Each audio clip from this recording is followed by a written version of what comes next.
This man has been savagely attacked and dragged to the floor.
This is despicable.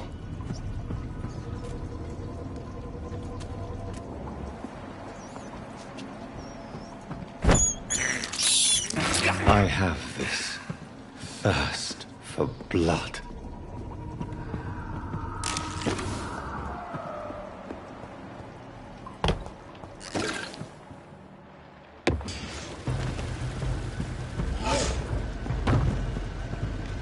What sort of creature is this?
Here's what's left of him. Not a lot to check, but I should anyway.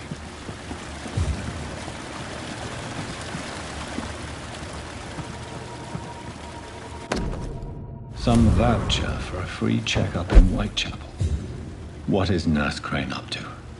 I really must find her.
Are you injured, sir? Help me get out of here. I need to get out. I'm Dr. Reed, and I'd be glad to help you, but you must calm down first.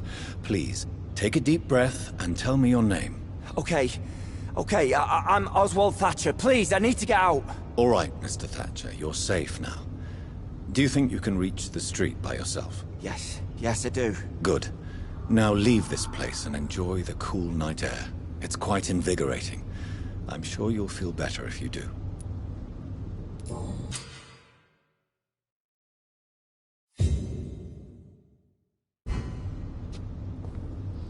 Are you sure?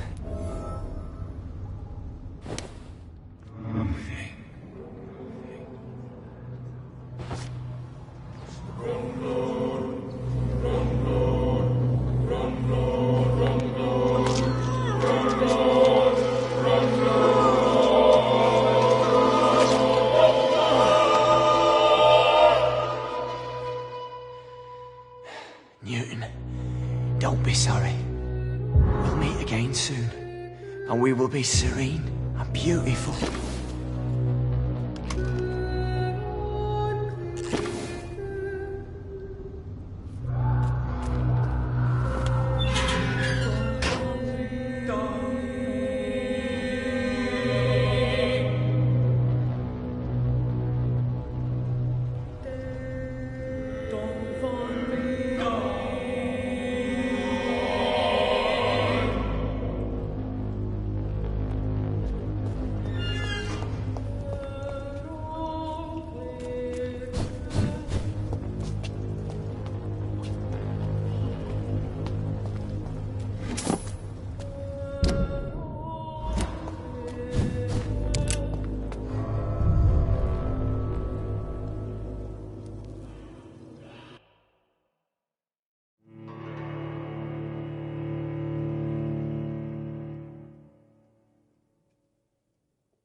He's too strong!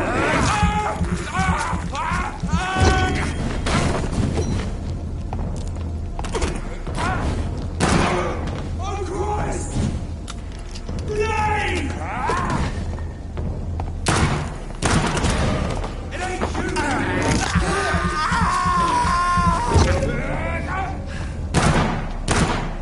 Snap it, Lee!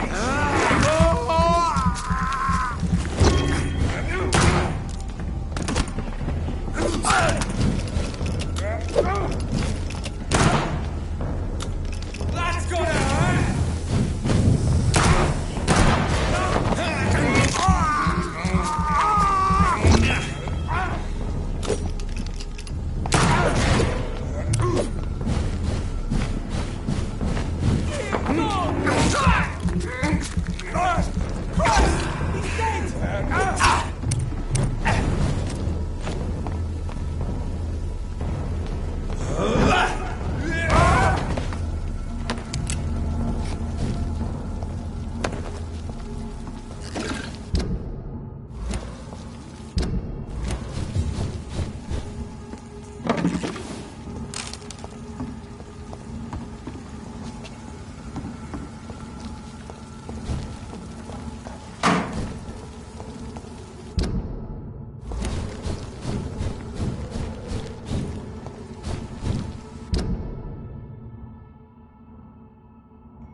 It's one of them! See them fucking nodes? This one's the top!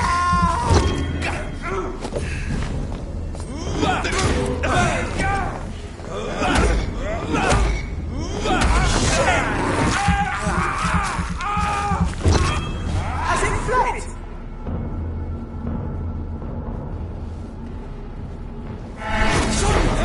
It's on him!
Good evening, You...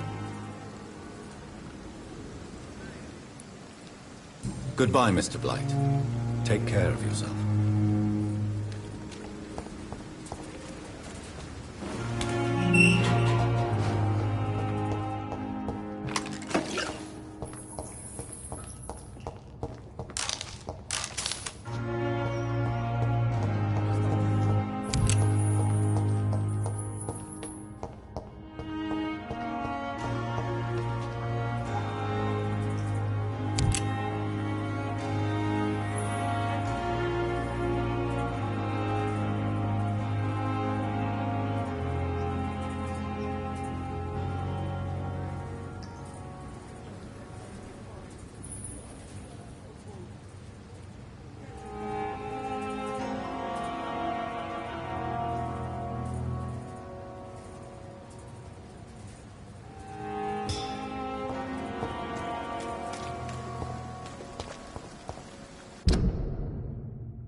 It's locked, all right.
What happened?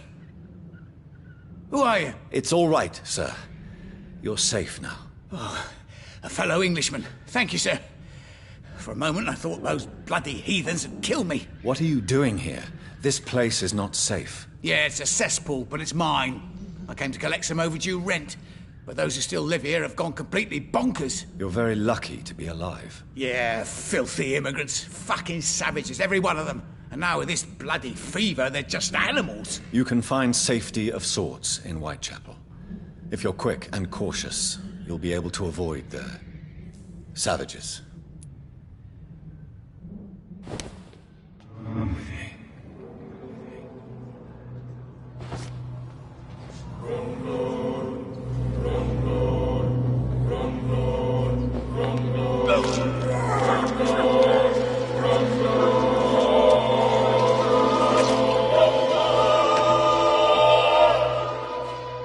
Was I that evil to deserve such punishment? My only regret is that no one will mourn me, for I have never been loved.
Spot one fire.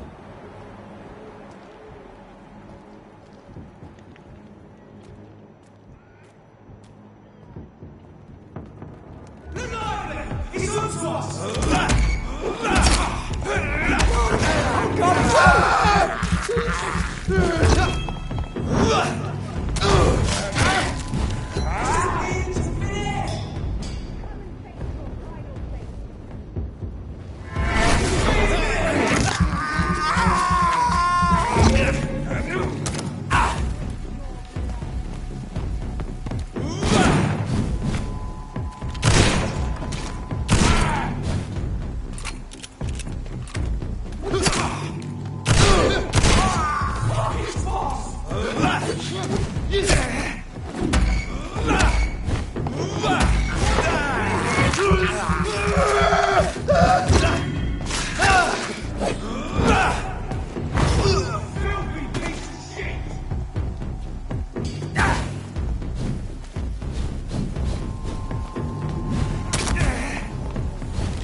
I cannot enter.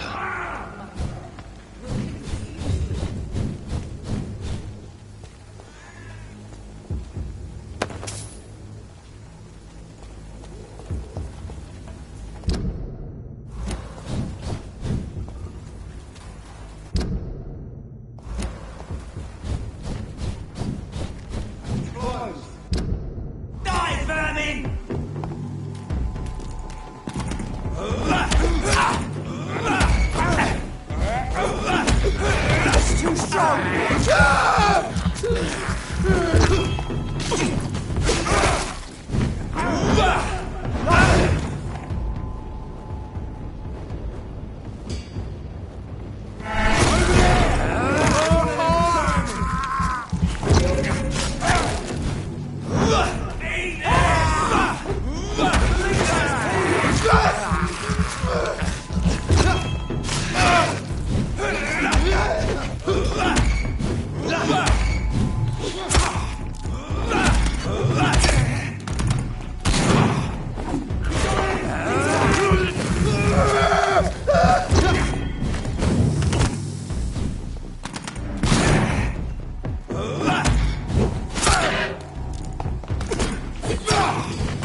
can't believe I'm doing this.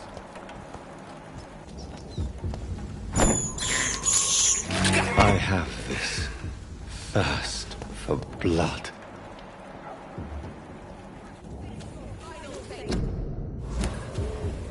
It's locked, all right. My wrath will consume you. Best stay back, sir. Look at it! Vicious fucker!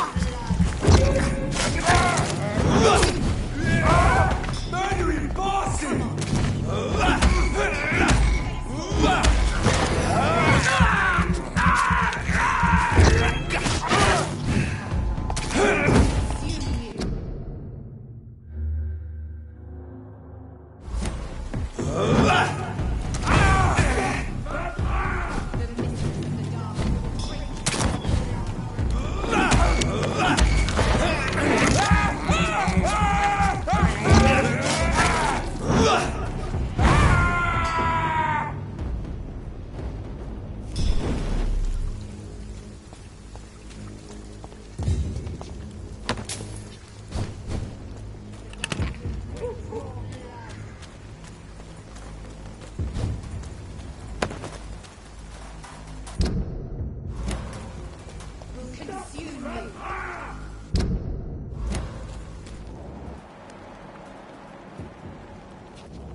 Whitechapel.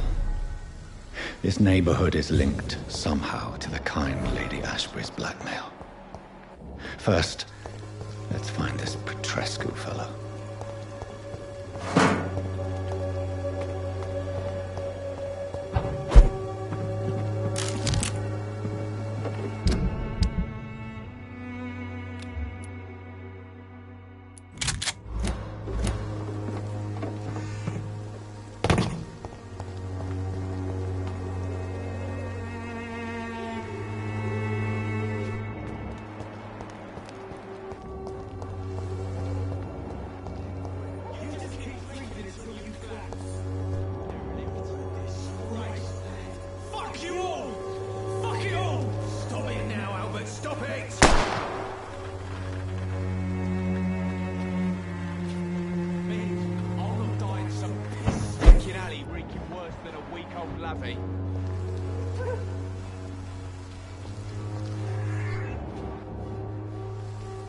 Are you all right? The bastard hit the wall next to me.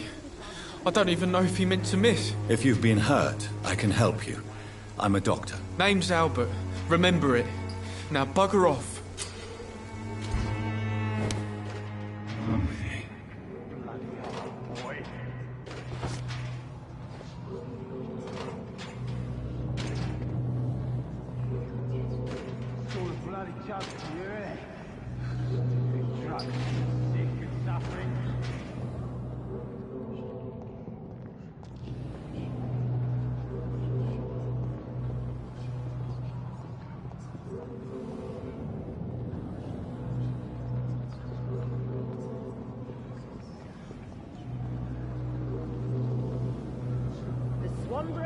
Can be the answer to all your problems, as long as you have the money.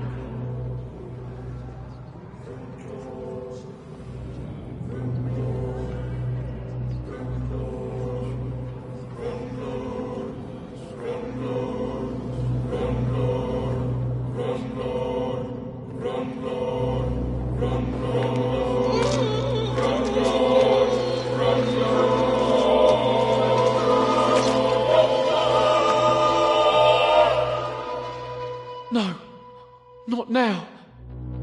Not me, please. I'll be good.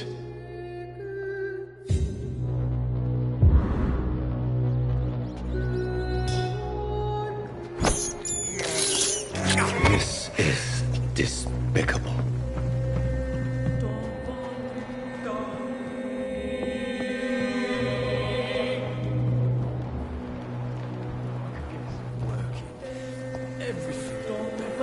Good evening, miss. Good evening, sir. Are you interested in a miraculous cure for this unknown and deadly epidemic? Actually, I am. Then you have come to the right place. The famous Swanborough cordial is all you need to help keep you in perfect health. Oh, really? Why didn't I hear about it during my studies? I'm Jonathan Reed, by the way. Dr. Jonathan Reed. Ah, my brother has spoken of your research, sir. I'm Loretta Swanborough, and it's always a pleasure to meet a fellow healer.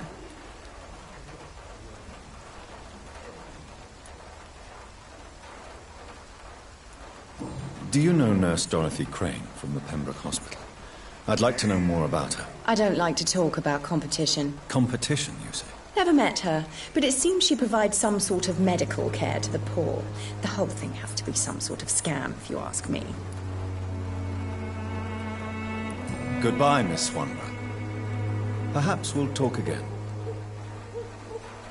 The Swanborough cordial can be the answer to all your problems, as long as you have the money.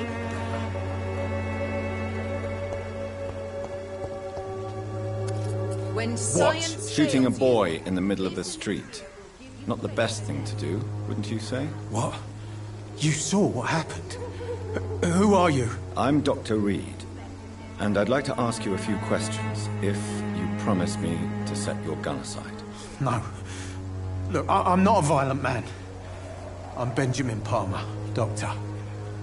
And no one can help me. Not even you.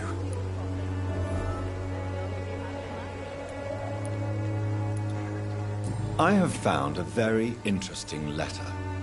Your son planned to prove his worth to the gang by stealing your medicine. Oh, I see.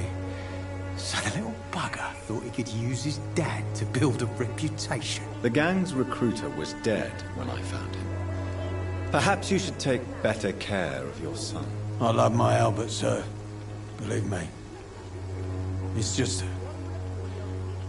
well, I'm an arsehole, I suppose. Anyway, thanks for the letter. This is for your trouble. Even the flu is no match for the Swanborough cordial.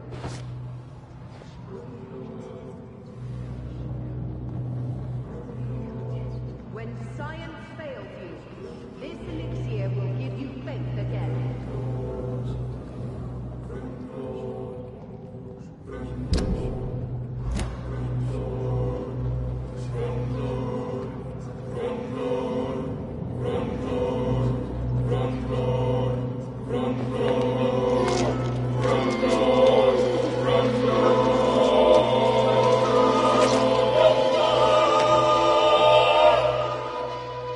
I'm not afraid anymore. I died in this trench a long time ago.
It's locked.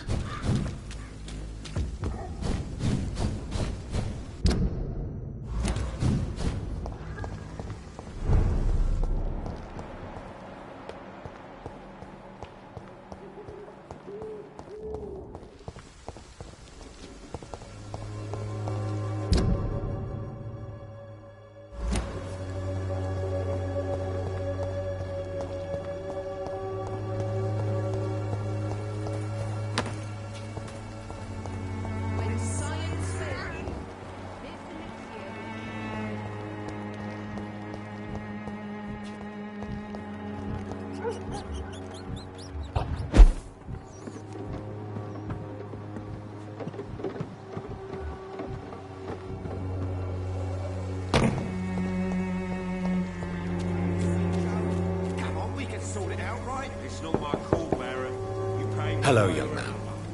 I'm Dr. Reed. Sorry. Your father is worried about you, boy. He asked me to look for you. So my father actually worries about me then? Okay then. Come on in. I'm Harry, by the way. Is there only pain?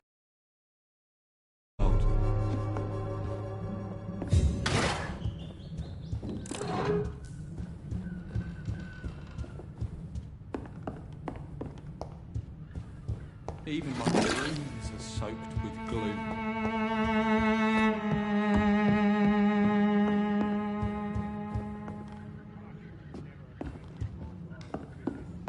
It's locked, all right. Is there only pain and suffering in this world? So, may I ask you a few questions? I'm not bothered. What could be worse?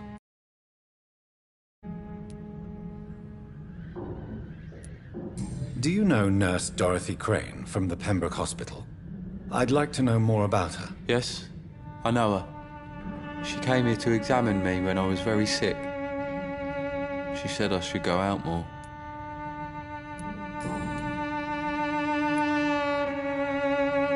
How do you feel? I'm fine. I mean, it's not easy every day, but I'm fine. I'm just tired of being sick all the time. If only I could be tough like... Well, you know. Speaking of which, what can you tell me about your father? My father is an idiot who makes idiot things. That's all I have to say. Forgive my bluntness, young man, but you don't seem happy living in Whitechapel. Why should I? I never wanted to come here in the first place. It was my father's decision. And look around you. Does this look like a nice place to live? You have a roof over your head, a place to call home. Many people here are not as lucky, you know. That's exactly what my father says. Harry, you should be grateful for what you've got. But I wasn't even consulted when we moved here. If life here is so terrible for you, why don't you just leave this place? Have you ever spoken to your father about it? I don't go outside. It terrifies me so. I went outside once without my father noticing and I saw terrible things. Bloody and frightening things. So that's why you stay at home all day? For fear of the epidemic? I'm not afraid of disease or death, Dr. Reed. It's the living I'm afraid of.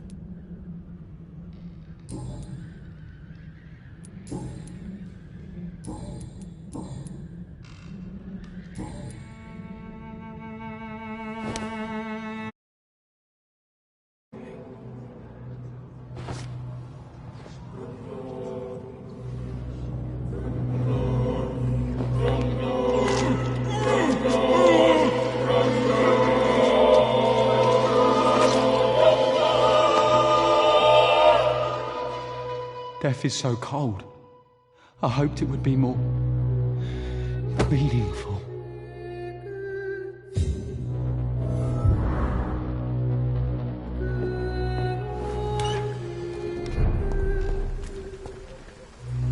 Excuse me, sir. I have a few questions for you. Another journalist?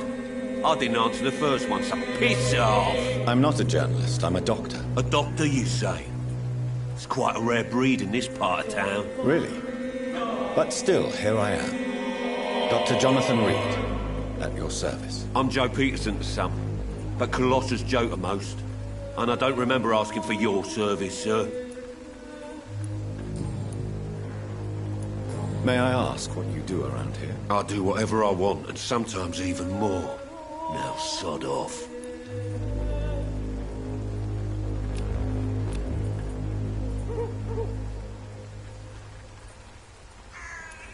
According to you, physicians are scarce in this part of town. Why is that? Not familiar with this neighborhood, are you? I guess your fancy colleagues are too afraid of being stabbed in the back. This part of town does have quite a reputation. Would you say it's justified? Totally. Look at me, for instance. I always look my opponent in the eye before knocking him out.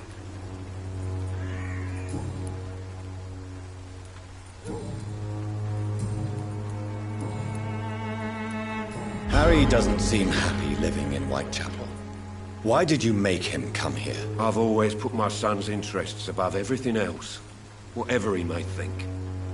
Our house is small but affordable. The walls are thin, but the door is solid. You really love your son, don't you, Mr. Peterson? He's my pride and joy. Even if he hates me for the choices I make and pushes me buttons more than he should. Do you have any regrets? Only one. Not to have my beloved wife by my side. She died when Harry was little. My sweet Jane. She gave the boy confidence. Since the criminal nature of your job means you could be arrested, are you not afraid of what would happen to your boy if you were? No one will ever take my son away from me. If that ever occurred, I'd hunt the bastard down and rip off his head with my bare hands. Harry doesn't seem happy living in... I've always... You really... He's my... Why is your relationship with your son so difficult? Harry and I are so different. Sometimes I wonder if he's my own blood. Seems he's ashamed to be my son. Why not change that, then? If you used your strength to do good, perhaps Harry wouldn't feel that way about you. How dare you tell me what I should or shouldn't do with my boy? Who the fuck are you to interfere like that?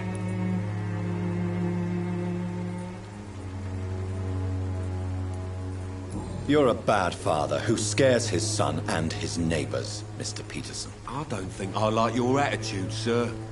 In fact, I'm starting to dislike your face so much, I might try to improve it, see? I'd like to see you try, Colossus Joe. In the meantime, are you sure I can't be of any help to your son? I am a doctor, remember? Never. Harry's... complicated. Fragile, you could say. Doesn't mingle with strangers. Now leave us alone.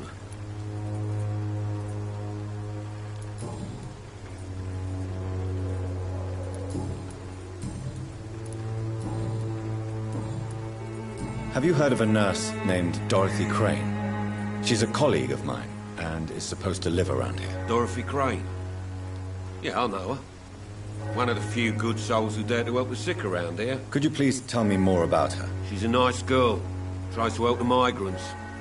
I offered to give her a hand, but she said my reputation would attract too much attention. Goodbye, Mr. Peterson.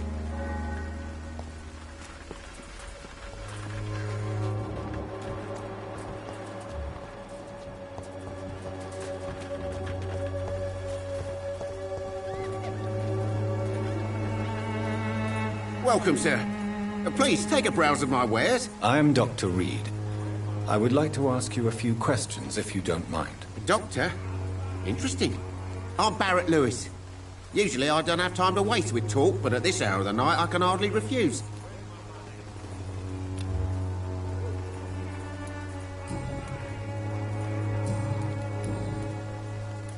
How is business around here? Business? I have no business. Between this racket, theft, and customers getting scared, I'm losing money every day. I see.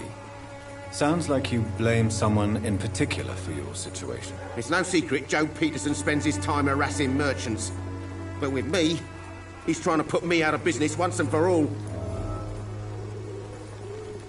As a merchant, you see Whitechapel every day. Have you noticed anything out of the ordinary recently? What you mean besides the epidemic, the war, and all the usual crap? As long as I can remember, this part of town has been a bottomless pit, and no sign of the bottom yet. Violence is increasing in the borough. Yeah. A few nights ago, some blokes jumped me. Came out of one of the condemned workshops. Fever, madness, something like that. Where did this happen? Why did you go there? In the closed workshops nearby. I worked there as an apprentice in better days. Now I only go to find trinkets or tools. Too bad I was mugged, though. There was good money in that little box of loot I lost. Have you been hurt? No, but that's only because I ran like hell. Those men were raving lunatics, I tell you. Not even able to speak anymore, just screaming.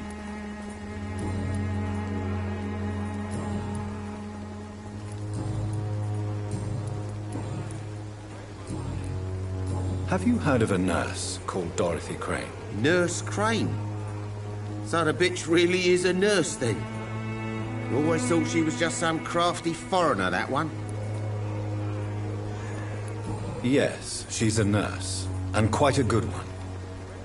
What did she do to gain such notoriety? Dorothy Crane ain't even a real name.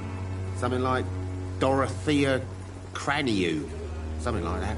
Came to England fleeing the war, I was told. That doesn't explain why she irritates you so much. Your precious Nurse Crane gives away medical supplies and prescriptions for free. I offered to sell it for a fair cut, but no. Miss Crane wanted to play the quiet saint.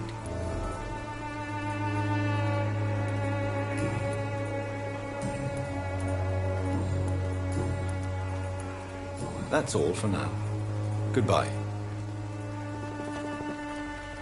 You're late. Where's my money?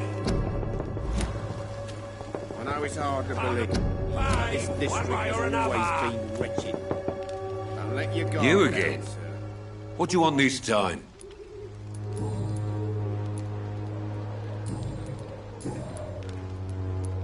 How did you become the local bully everyone is afraid of, Joe? There's no pride in roughing up poor bastards. But this is the only job I've found. And it pays well, too. A job? So you're racketeering for someone else? I got enlisted by the Wet Boot Boys, a gang from the docks. I'm their muscle for their dirty work. You survive at any cost, even at the expense of others. Perhaps that's just the law of nature. I don't care what you think, sir. I do what I have to do for my own reasons, and that's that. I'm not sure Mr. Lewis would agree with your by all means necessary philosophy, sir. Oh, do you really think he's the poor victim here? Barrett can be as sneaky as anyone. Long ago, I even called the bastard my best friend.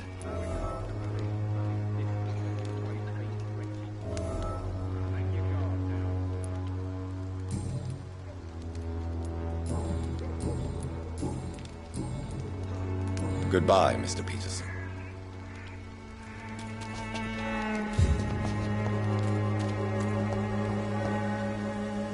Fancy buying something, sir? You never lose your focus, do you?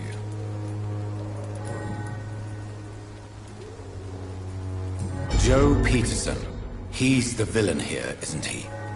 But you seem to know each other. I'd known Joe for years. I saw him box once or twice. He was a friend then. But these days, he's just another thug.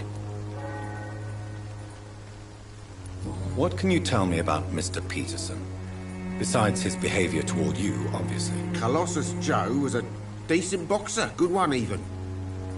But after his wife passed away, he found every excuse to stop training. Just wanted to pick fights with everyone. It's never easy to find a new path in life, especially after the loss of a loved one. But crime is certainly not the best option. We've all had some rough times, ain't we? But most of us don't use our fists to see us through. And no one has ever stood up to this thug. Nobody will be fool enough to stand against the Wet Boot Boy.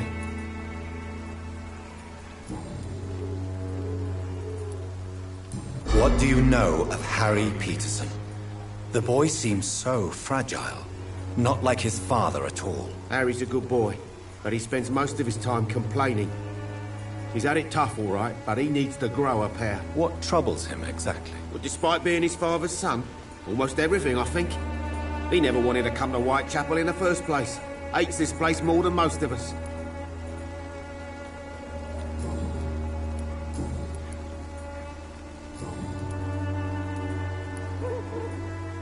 That's all for now. Goodbye. Cheap price, good quality. Come on, take a look. Don't be afraid. You again? What do you want this time?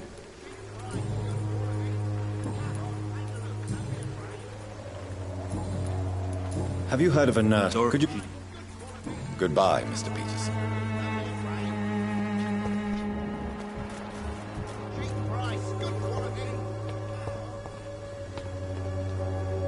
Forgive my interruption. Do not apologize, my son. Father Tobias Whitaker is always happy to teach mortals about the incoming Armageddon. I am Dr. Jonathan Reed, and I just have a few questions. A scientist? You are much more lost than I thought, my son.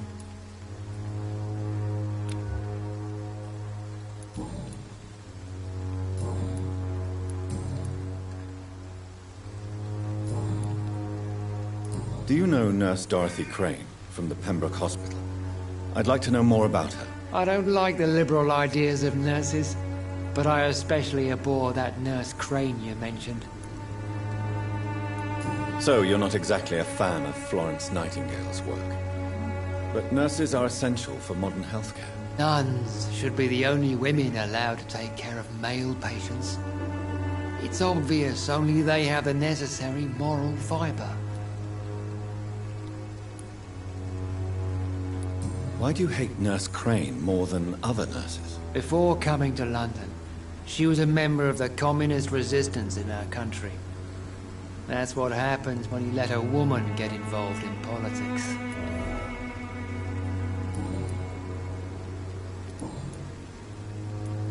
Have you any friends?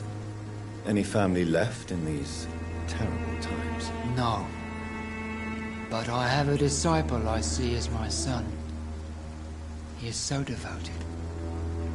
I sent him to preach the good word in the heart of this corrupted city. Where did you send him? I sent Samuel to the Stonebridge Cemetery, where the pestilence and evil grows night after night. You sent him on some preaching crusade during the epidemic. As a true believer, Samuel will fear no evil while he walks through the valley of the shadow of death.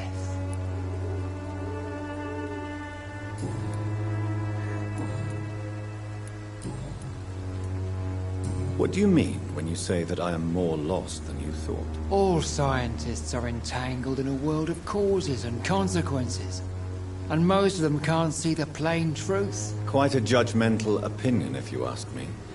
But what do I know? Blinded by science as I am. But you are seeking answers, aren't you? Answers about the Armageddon about to strike the city. Answers about the hidden truth. I am. But the answers I seek are based on facts, not superstition. What do you mean when you say that I am more lost than you thought? All scientists are entangled in a world of causes and consequences, and most of them can't see the plain truth. Quite a judgmental opinion, if you ask me. But what do I know? Blinded by science as I am. But you are seeking answers, aren't you? Answers about the Armageddon about to strike the city. Answers about the hidden truth. Well, I suppose I can spare a few minutes listening to your so-called truth. As a doctor, you must be aware of the decimating epidemic. But let me tell you that this so-called Spanish flu is just the beginning of the end. What do you mean? The beast is finally revealing itself, corrupting the flesh and the heart of men. With my own eyes I have seen them. Those minions from the abyss. I have heard enough. Goodbye.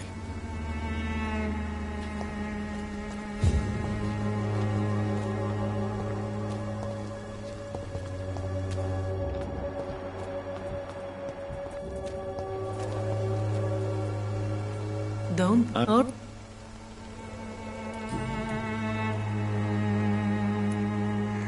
Tell me about yourself. Are you joking with me? People don't usually come to see me for conversation. I have no interest in your work. I am, however, curious as to what led you into this career. Short story.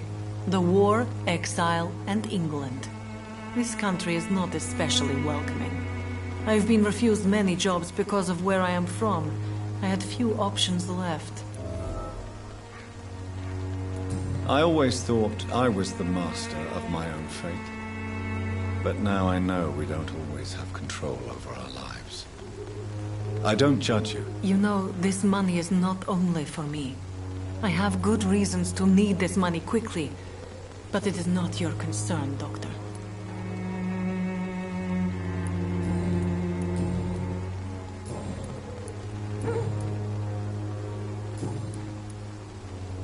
Do you know Nurse Dorothy Crane from the Pembroke Hospital?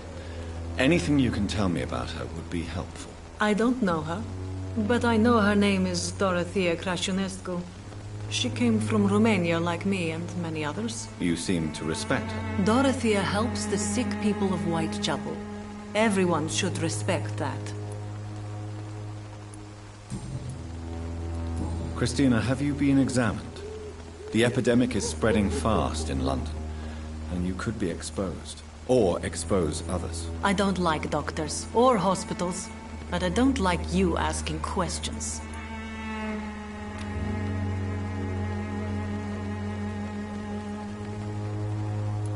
Considering your line of work, I assure you it is only a matter of time before you have health issues. If it is going to happen, it will happen.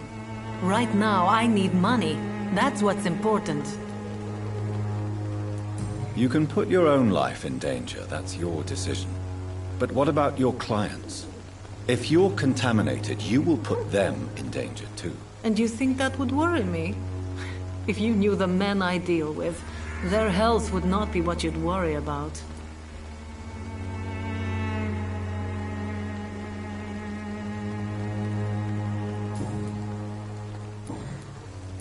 Goodbye, miss. Take care of yourself as best you can.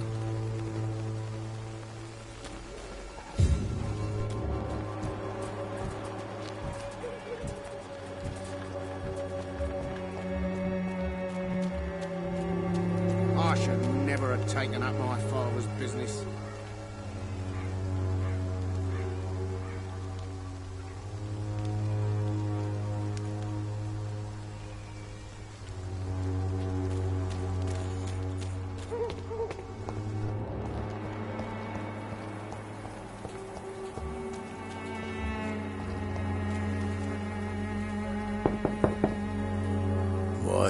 What do you want?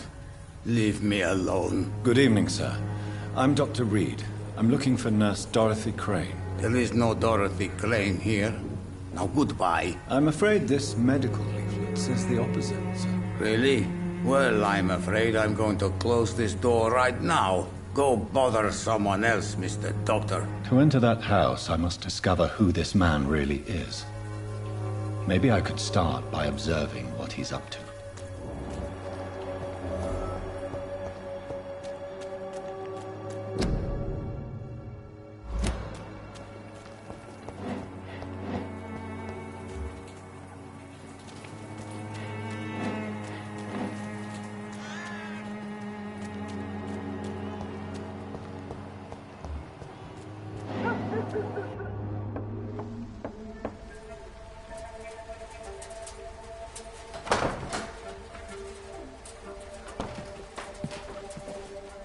A strange man was at the door with a pass for our medical facility. I refused him entry.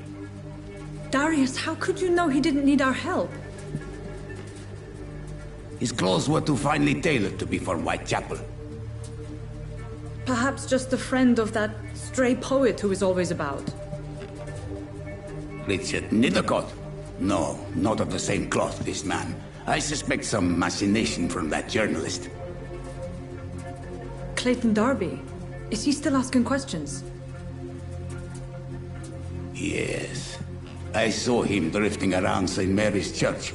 I swear he is tracking me just downwind.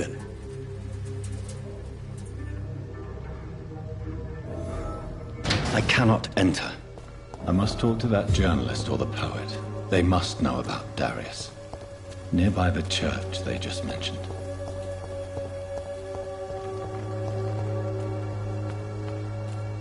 Joe, please, I don't have your money. Come on, Barrett, you know the game. You pay for peace of mind.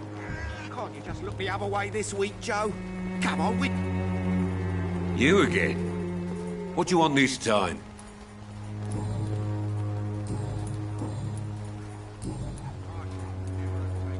Goodbye, Mr. Peterson. Fancy buying something, sir? You never lose your focus, do you?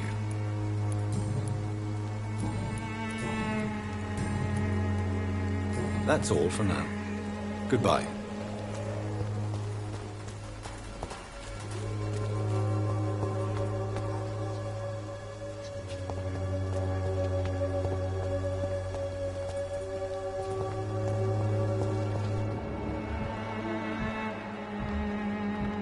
Soon the time will Excuse me, sir. Are you familiar with this part of town?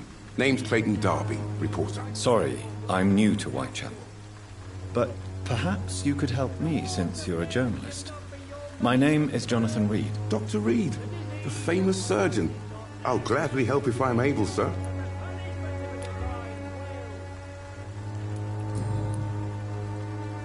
Christina Popper claims she sells her body because she can't find any other work. Do you believe her? Of course I do. Her story is exactly what I want my readers to understand. We live in an intolerant and divided nation. Do you think things will ever change, Mr. Darby? I believe the situation can only improve. And now that women can vote, I'm convinced things will change. Why are the newspapers keeping silent about the Spanish influenza? It's as though none of you care. There's a war going on. People shouldn't be demoralized by news of deadly diseases. It's a disgrace. People are left to die alone. No one is properly informed of the risks. These are bad times indeed. So much for the glorious British Empire. Have you any idea of the danger you face in these streets at night? I've had to run and hide more than once from frenzied mobs incensed by the fever. Do you think the flu is really responsible for this, Doctor?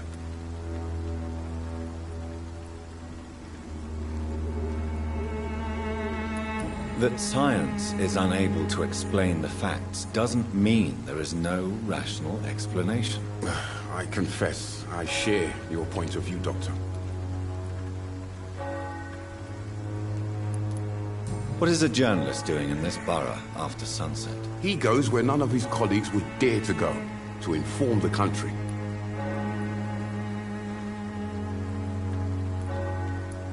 So you risk your life to reveal the truth. I saw many reporters do the same during the war. Whitechapel is the crucible of so many untold stories and tragedies. I want people to know them.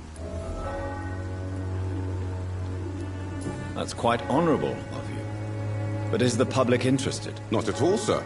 And that's why I'm an independent journalist, hoping to sell some stories.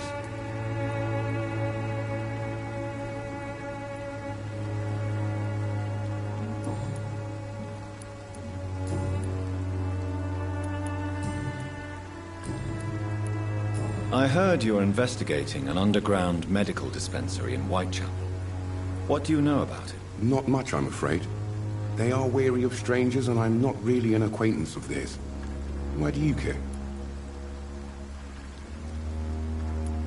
I'm afraid one of the nurses from the Pembroke Hospital may be involved with unsavory activities. Ah, could it be Dorothy Crane? Without a doubt, you are a damn fine... What do you know of her accomplice, a man named Darius? I don't know much about the man. He's very cautious. Never goes out. Doesn't seem to have any friends or family. He has no relatives at all? No. Except for that strange man, a poet named Richard Nethercott, who sometimes comes by. Darius would never let him in. Where can I find this Mr. Nethercott? He spends most of his time lurking around Whitechapel, talking to himself or declaring verses. These days, you can usually find him behind the church. He never goes out? No. A few days ago, he unexpectedly did. I followed him, but it was just a ruse to keep me away from his house. Really? How do you know? He went to the nearest mailbox, but just before posting his letter, he ripped it up and threw it away.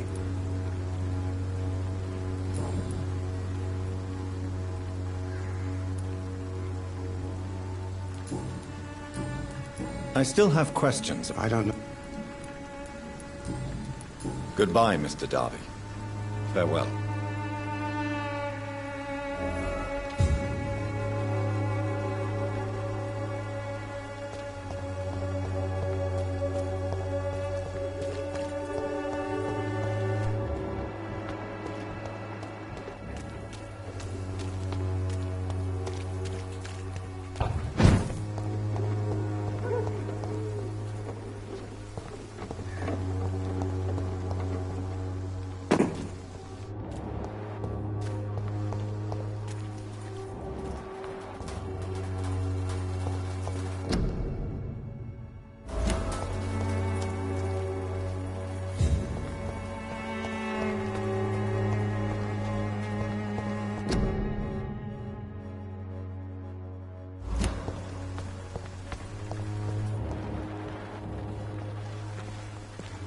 Good evening, miss.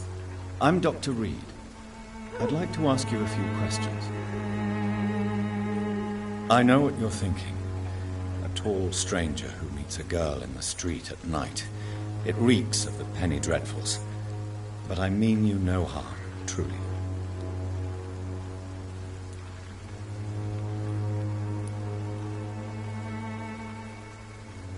Melia, I know you work for Dorothy Crane. Please tell me about her secret dispensary. A stubborn and mute comrade. Nurse Crane and Darius Petrescu have been clever.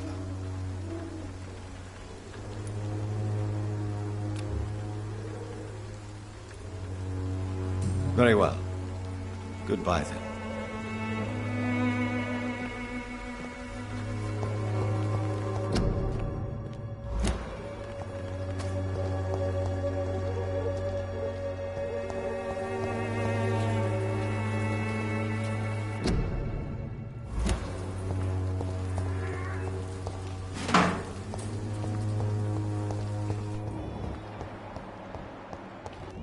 It's locked.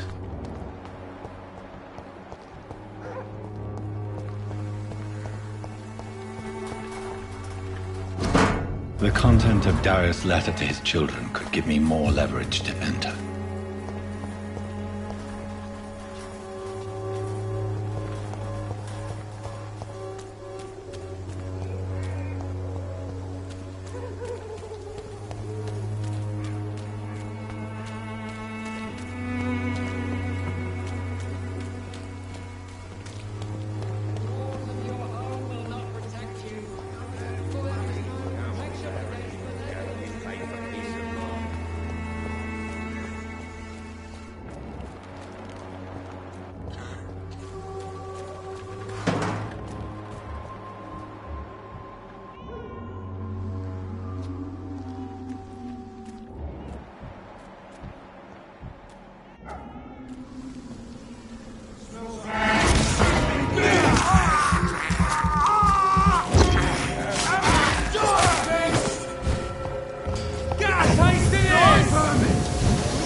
Want some of that? You leeches be kidding.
We even used to be neighbours, for Christ's sake. I prefer not to give you another beating, Baron. Protection against malevolence and trickery. Good evening, Mr. Whittaker. It's Father Whittaker, my son. So, are you still lost in your rational delusions?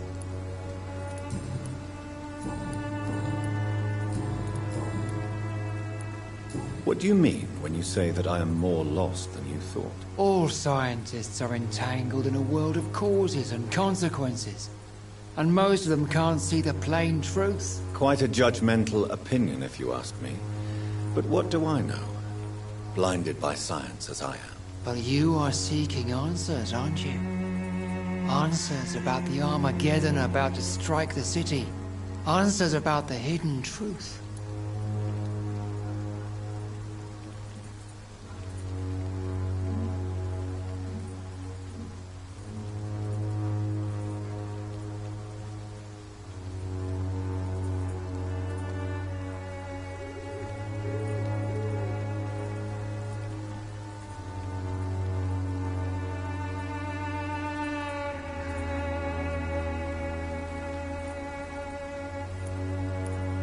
Well, I suppose I can spare a few minutes listening to your so-called truth. As a doctor, you must be aware of the decimating epidemic. But let me tell you that this so-called Spanish flu is just the beginning of the end. What do you mean? The beast is finally revealing itself, corrupting the flesh and the heart of men. With my own eyes I have seen them, those minions from the abyss. Really? And what would be your answer to this biblical threat? We must fight the disease before this legion outnumbers us. But not with scalpels and microscopes. No. What is left then? Cleansing fire.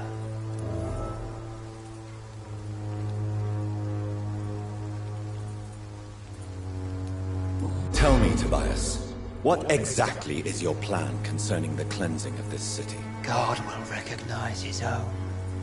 More than once this city has risen from the ashes, hardened and purified by the flames. Science and progress are our only hope against the monstrosity hidden behind this epidemic. See, Doctor? Now you acknowledge the presence of evil within the city's walls. Now you start to admit the truth. Don't you fear getting sick yourself? I've been touched by God's grace. I am perfectly healthy.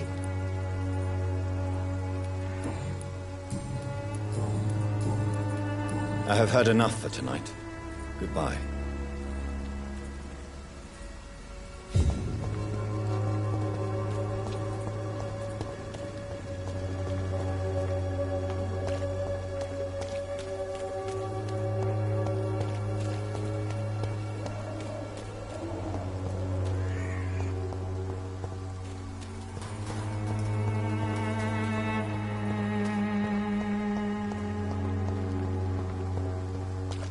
I cannot enter.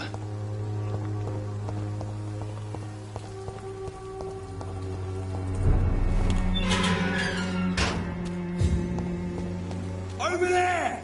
There's one of them vermin!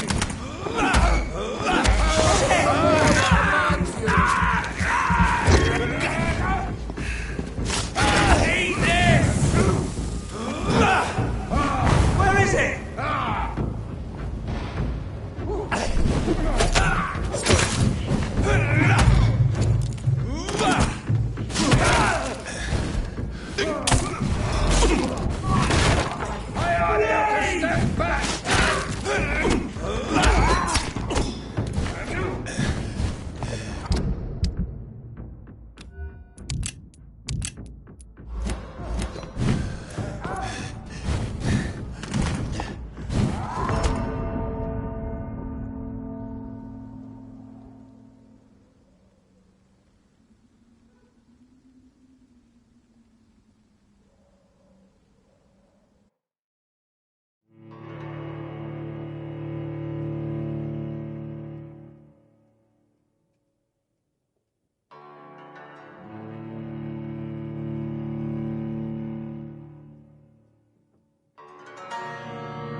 The power of the Lord commands you!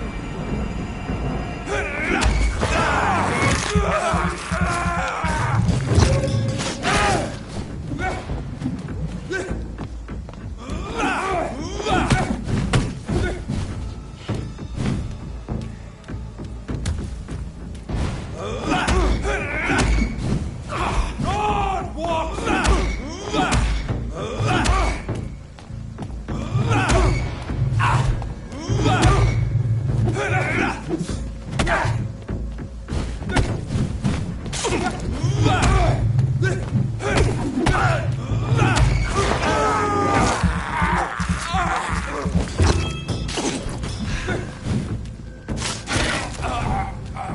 This man stunned me with his faith. His crucifix. This is not good news.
Better get steady, boys. You've got one of them. Die, Bernie!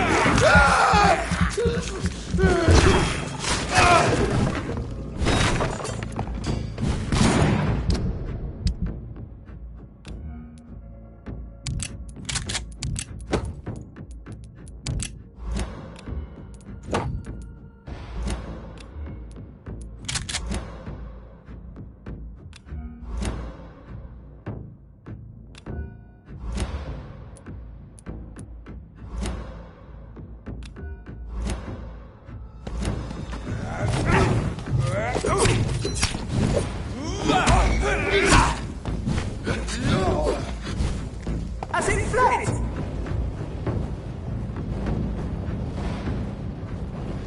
It's all fine!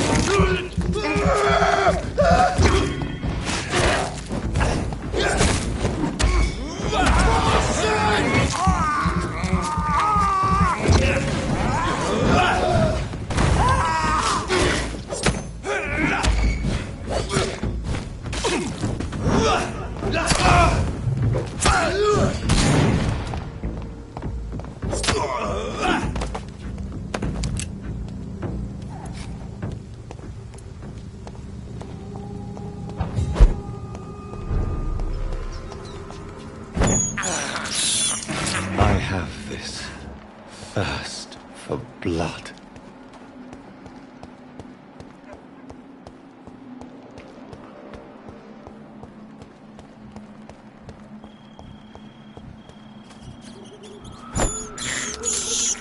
I can't believe I'm doing this. I have this thirst for blood.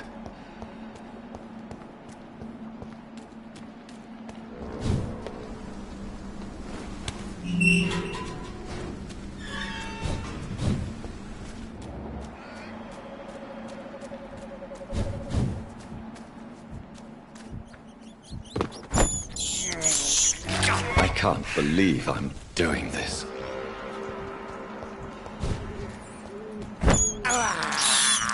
This is despicable.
Hey! Come out, you coward!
It's locked.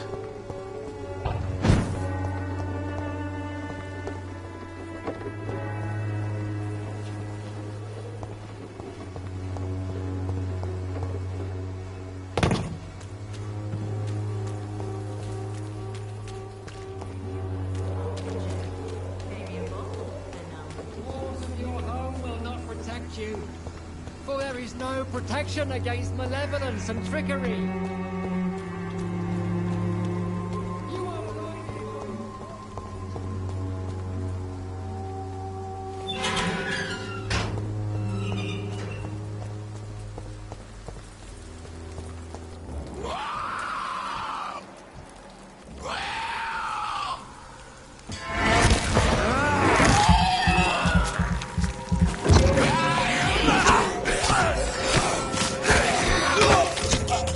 Ah!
Good evening, sir. I'm Dr. Reed. I would like to ask you a few questions. Please be my guest. Although I may not be the best informant regarding this part of town, my words speak about that which the eyes cannot see. Really? Are you an artist of some kind? I'm a poet, sir. Richard Nethercott, at your service.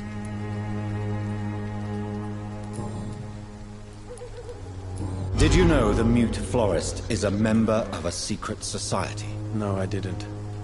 But I thank you for this information, sir. For it only enriches the mystery surrounding the precious camellia.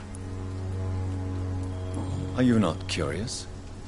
Is there not more you wish to know? That girl has not an ounce of malice in her. Whatever she may be hiding, it's certain to be for the benefit of most, if not all.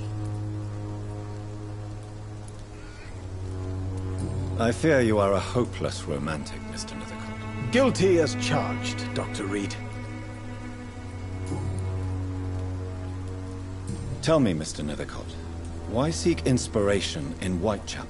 The place is not beautiful per se, but how to explain it? Stirring and challenging. Do you not think it a little morbid? On the contrary, sir. Whitechapel is full of life, full of beauty. Just like my dear muse, the wonderful Camellia. What can you tell me about Camellia? Not much. And that's the beauty of it. She can't speak, you know. She's a locked mystery who exhales kindness and sweetness. Perhaps you're just afraid to find out the truth about your muse. One day, perhaps, I'll ask her to come with me. But will she still be my wild flower of Whitechapel if she moves uptown? And have you ever tried to learn more about her? Where she lives? How she survives? Whom she may know? Maybe I prefer she remains an enigma. Reality can be so dull, don't you think? In what way, exactly? The struggle by gaslight, the barren smiles, and the added hunger under the rain. If you say so. Such vibrant antagonism and vivid paradox. The stripped humanity raged across each street. Vivid, of course, yes. And what about the poignant distress? Oh yes, the poignant distress. You see what I mean, don't you? That's what I want to write about, and that's what Whitechapel is made of.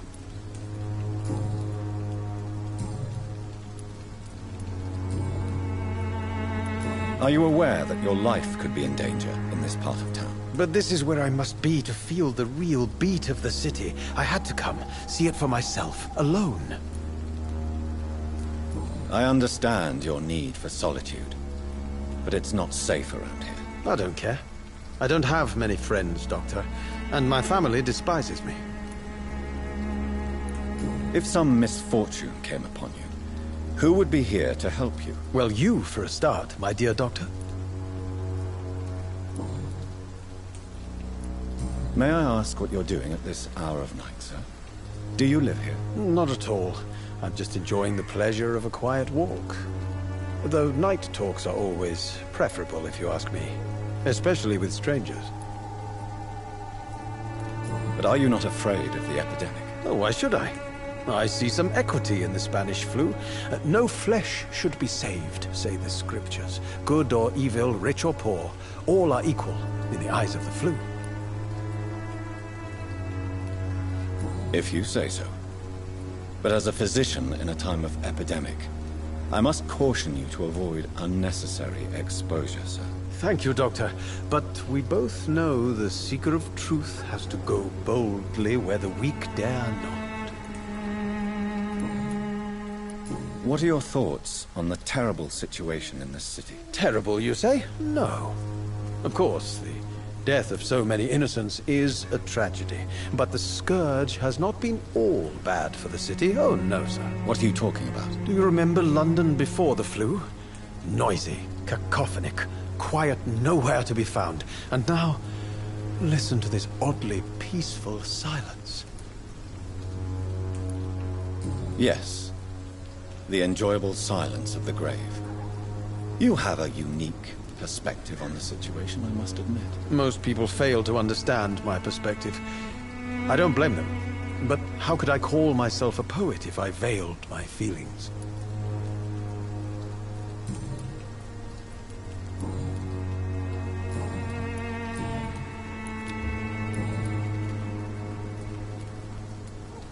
May I ask you a few questions about the district? Extraordinary part of town, is it not? I'll be glad to help you, if I can. I'm looking for Dorothy Crane, a nurse who lives in this vicinity. Dorothy Crane. Oh, I love the name. The Crane of Whitechapel. Sounds very mysterious. But, sorry, no, never heard of her. What can you tell me about an old man called Darius? Darius Petrescu? Yes, I know him. At first, I thought he was only a small publisher. I invited him to publish my work, but his reaction was pretty clear. Not interested in your talent? Darius is an old political activist who takes delight in printing tracts and lampoons. Those communist activities only require mediocre writing skills.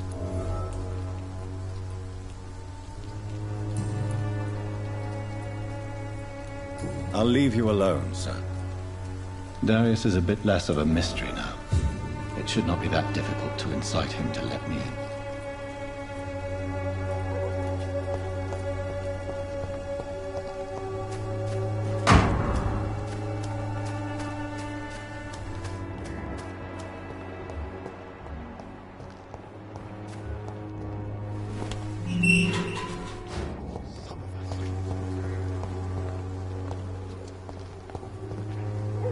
Hello again, miss.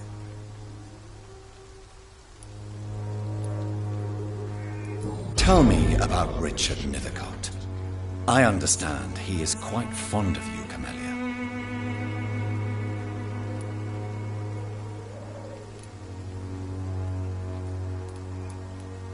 I know you understand what I'm saying. Your silence has nothing to do with you being mute, does it?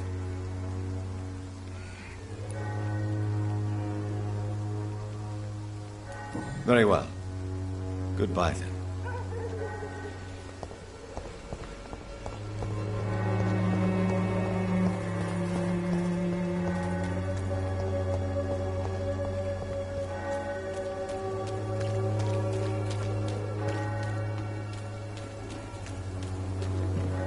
I'm cheap and I'm clean, I promise.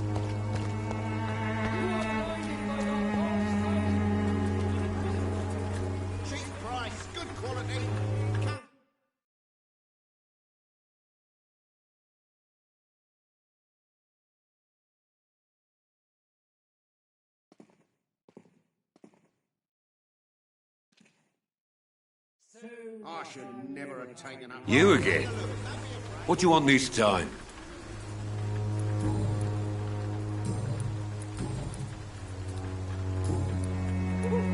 Goodbye, Mr. Peterson.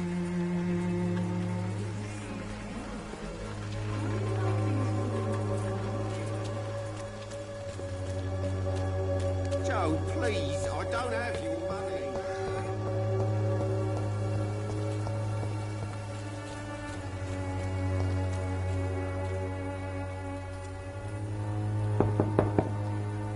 Mr. Petrescu, just 1 minute, please. You again? Go away. Sir, wait. Stop this nonsense. I know Nurse Crane is here. Shall we speak man to man, you and I? All right. Speak up. Don't you see we're on the same side? We fight to help the poor, sick, and abandoned. I'm nothing like you, Mr. Doctor. Yes, you are. You too believe in providing medical care without charge.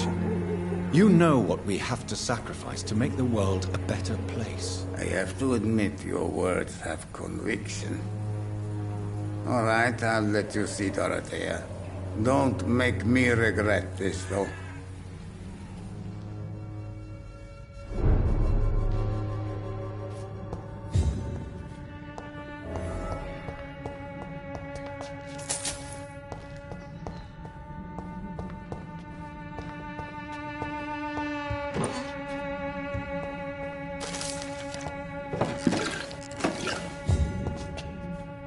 It's locked.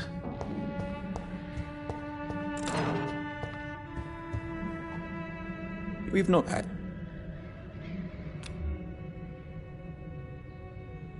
Do you need some help, Mr. Petrescu? I am very tired, but that is all. I don't need you, Doctor. Well, if you feel all right, that's fine.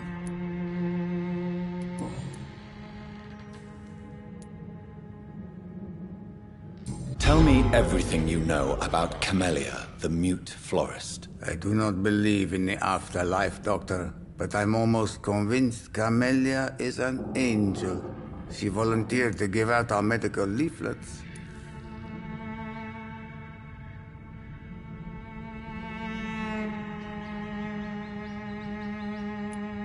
Are you not worried for her safety? She is as brave as she is tough, and clever, too.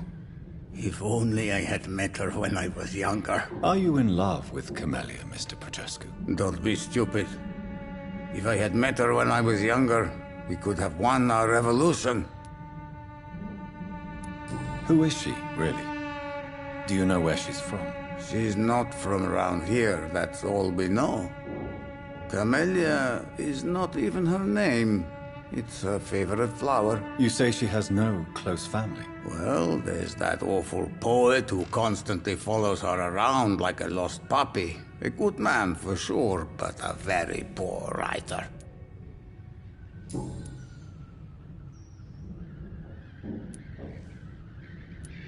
So Dorothy's real name is not Crane? Like myself and many people in this area.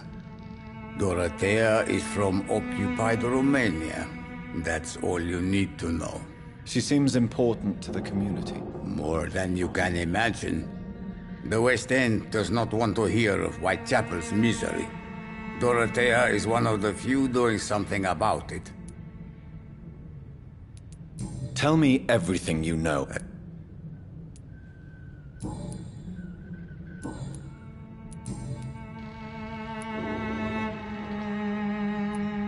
How did you meet Nurse Crane, Darius? Why does she trust you? I'm her oldest friend in England. Dorothea and I share many ideas about this country and about the country we left. You mean occupied Romania, don't you? Even if not directly, I fought against your enemies. Really? Then perhaps you have more in common with Dorothea than meets the eye, Dr. Reed. I know you fought for your country when it was occupied, Darius. Tell me more about it. I know my days are numbered, and I know I won't see my homeland again. But I fought for Romania all my life, and I will until my last breath. But Romania escaped the grasp of the Austro-Hungarian Empire. It's a free country again. But it's not the country I fought for. My homeland is not appeased, Doctor. And I still see a dark future ahead for my people. Do you have any family left, Mr. Petrescu? Children or grandchildren? Who knows? I have abandoned my people for so long, they might as well be dead. As dead as I am for them, I suppose. Don't be embarrassed, sir. If you must know, my own father disappeared many years ago, and I forgave him. It's quite awkward to talk about our families like this, but... Thank you, Dr. Reed. I appreciate your trust. This war won't last forever. Did you ever think of returning to your country now it's free? No. I have taught strength and determination to my sons and daughters. I'm an old, dying man who only has memories of better times to cherish.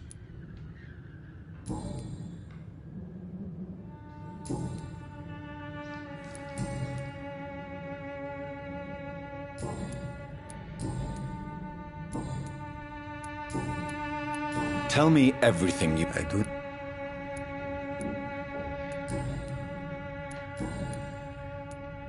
Goodbye, Mr. Petrescu.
need help!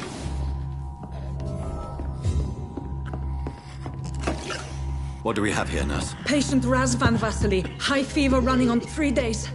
Complaints of dizziness, muscle aches, head pain. Diagnosed with influenza. Treatment? Aspirin and salicin for the fever and discomfort. Liquids for dehydration, but he's having trouble keeping even water down. Thank you, nurse. Anything else I should know?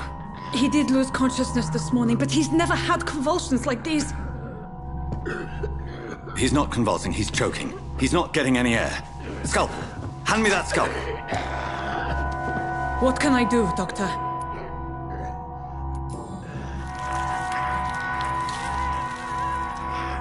I need to perform a tracheostomy.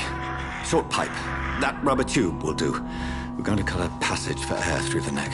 Yes, Doctor. He's breathing again, but he's coughing up blood. Internal hemorrhaging. I need to make another incision into the chest cavity to drain the fluids from the lung. Prepare another tube. A thoracostomy? Doctor, we've nothing to fight the infection. We need an aseptic environment.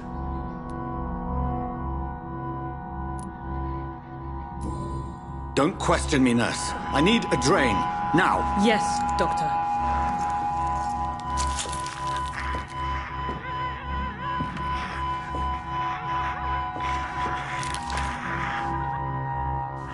He's still bleeding, Doctor. I'm losing his pulse. The drain must have punctured the intercostal artery. There's too much blood. Are you all right, Doctor? I can't see.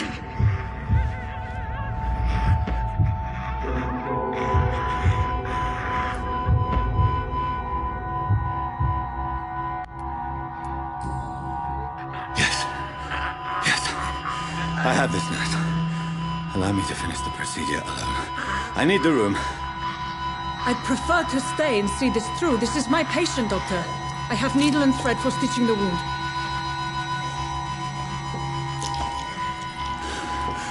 Good. The stitches are holding. How's he doing? We're losing him. We've lost his pulse. He's dying, Doctor!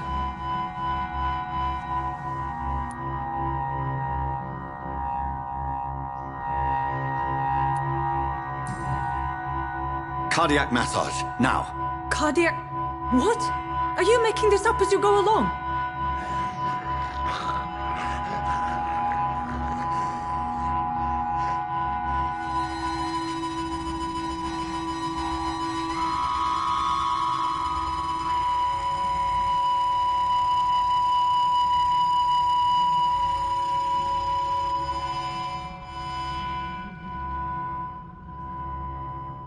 We've lost the pulse.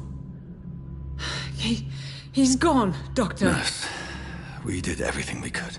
Truly? Everything you could? Is that how you'll report this in your log? Is this how the war went? Piling up one poor corpse beside the next? This was not an influenza-induced seizure. I've never seen symptoms like these on the continent. Neither have I. But the previous symptoms leading up to this attack were the same, indistinguishable from the epidemic. No. There was something more vile in these reactions. Something primitive. There have been numerous reports of mental breakdowns caused by the fever that accompanies the flu itself, Doctor. Yes, but... I'd best take some samples of the blood for analysis.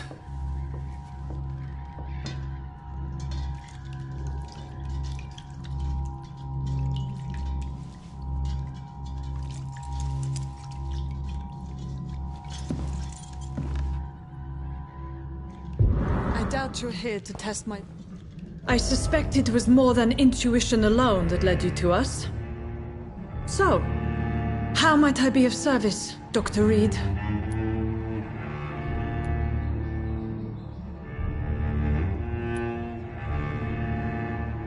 I've come to put an end to this insufferable blackmailing, Dorothy. Doctor, you think your warnings scare me? I've stolen and plied, blackmailed and lied, but what else am I to do? I'm all these people have.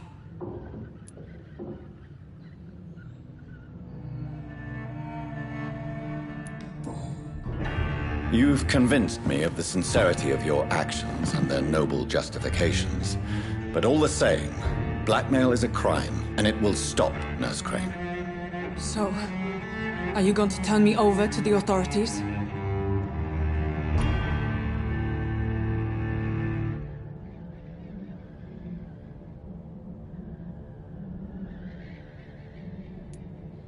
Nurse Crane, there is no question that the work you've done here is extraordinary, but this dispensary is incapable of coping with the outbreak. It's only a question of days before the situation at hand will overwhelm us. I cannot allow it. It's my duty to put an end to this immediately.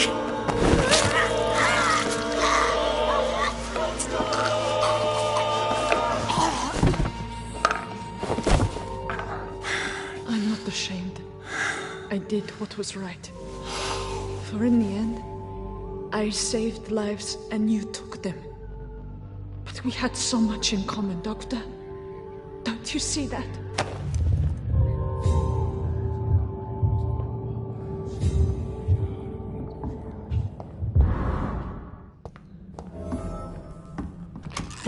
It's locked, all right.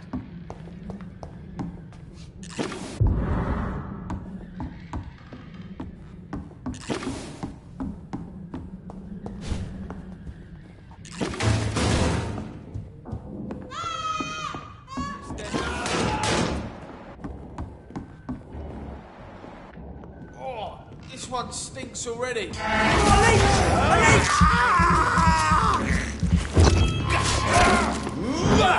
Oh, that's gonna smart.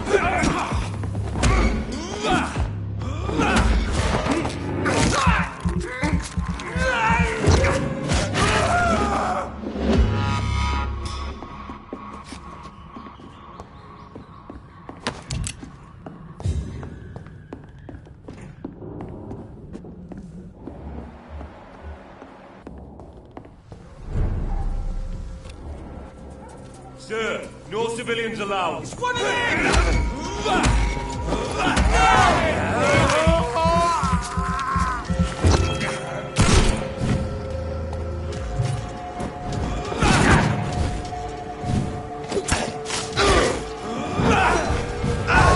Murdering bastard!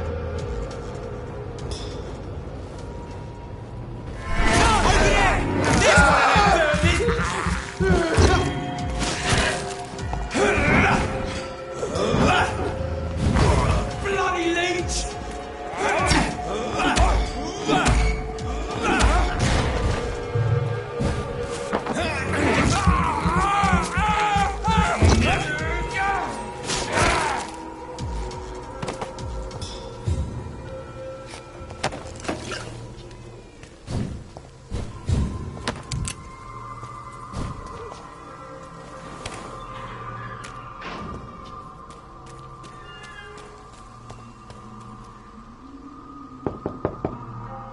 Hello, Mr. Petrescu. Hello, Dr. Reed. Come on in.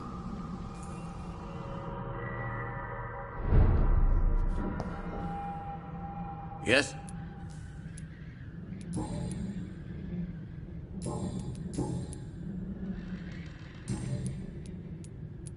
Goodbye, Mr. Petrescu.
Human blood. Whoever left these marks did so deliberately. Kill it, boy!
I cannot enter.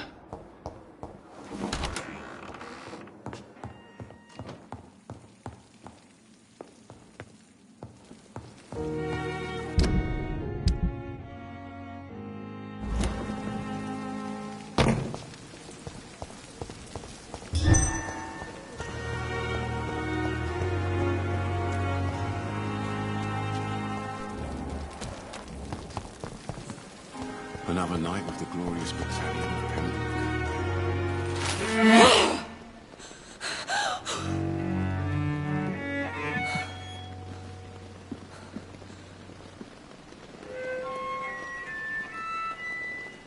I would ask you to avert your eyes, sir. Or did you not know it was rude to stare? I knew it. Speak up, Dr. Reed. I like a man who speaks his mind.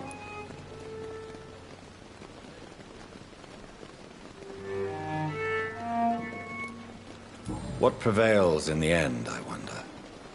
The desire for blood, or to be of service to man? Spare me your sarcasm, Jonathan. You are but newly born in this world.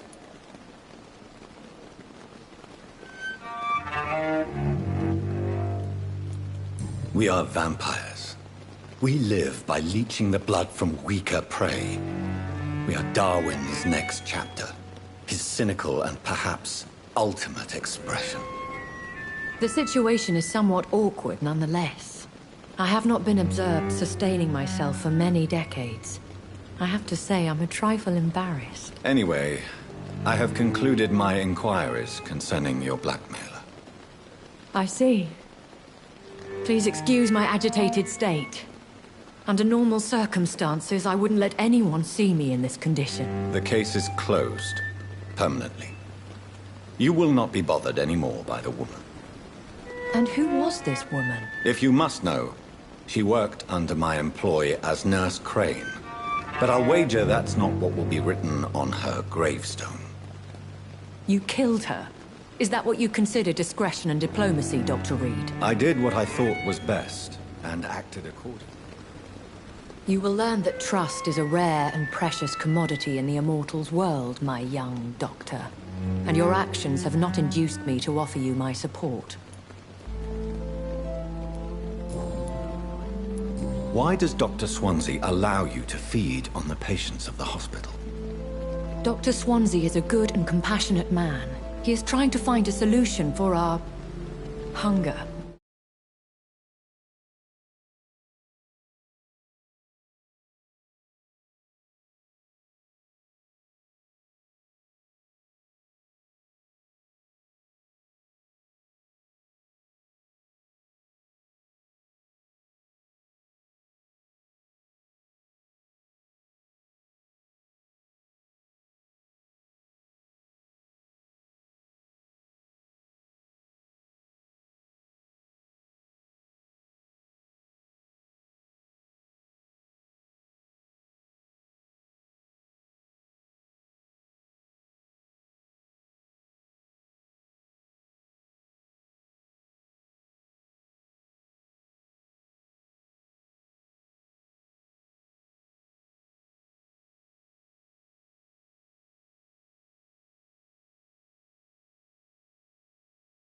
Until that happens, he is clever enough to understand that I only feed upon the dying.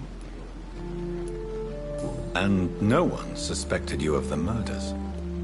As you well know, suspicion has recently fallen on me of killing for pleasure. But you have my word, Jonathan. I take no pleasure in taking a life. What do you know about this Brotherhood of St. Paul's Stole? The Brotherhood is well known amongst London Vampire Society. As long as our kind is discreet, and as long as they do not interfere, we have come to a mutual understanding. I know this is beyond the pale, but may I inquire your age? Really? And I thought you were gentlemen. If you must know, I'm 27. I've been 27 for a long time now, and 27 I shall remain. Very well. But I believe there is more to this than you are saying. A lady has to have some secrets.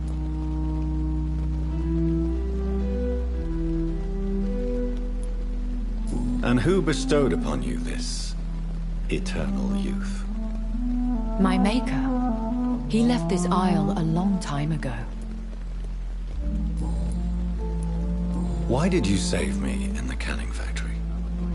I could hardly stand by and watch such a promising young blood as yourself be torn to shreds by some gutter scowl. William Bishop wasn't the vampire that created me then? No, Jonathan. Whatever their strength and demeanor, Scowls are the progeny of careless vampires. It cannot be the other way round. What type of vampire is a Scowl? Not a true vampire. The deformed offspring of lesser vampires. It is a shame these creatures run wild, slaves to their baser instincts.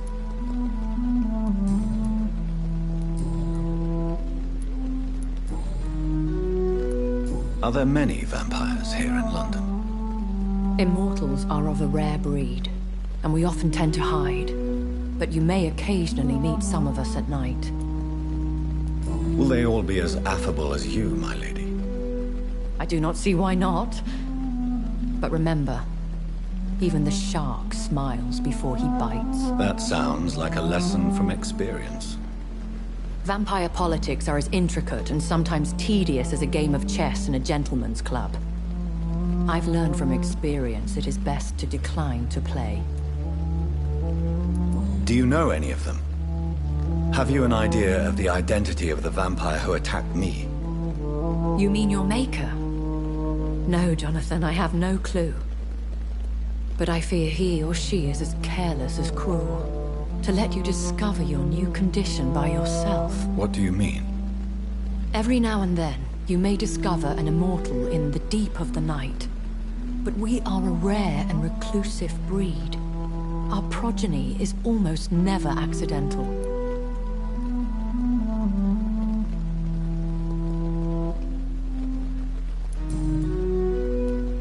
I've been away from London and England for 3 years. This isn't the city I remember. Things have gone from bad to worse here, Jonathan. I've lived in this city for a long time, and I've never seen it like this. The Spanish flu has hit London that bad? Yes, but it's not just that. I've heard things. Things I've not heard for a very... What is it? Fear. When I... Though I... Once... They have... You may... More...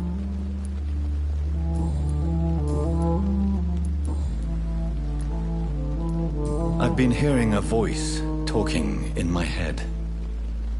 Is this some kind of insanity? It feels like the voice of the vampire that created me. Hush. Tell no one this. It would be unwise to talk of such things amongst British immortals. Speak no more of your maker.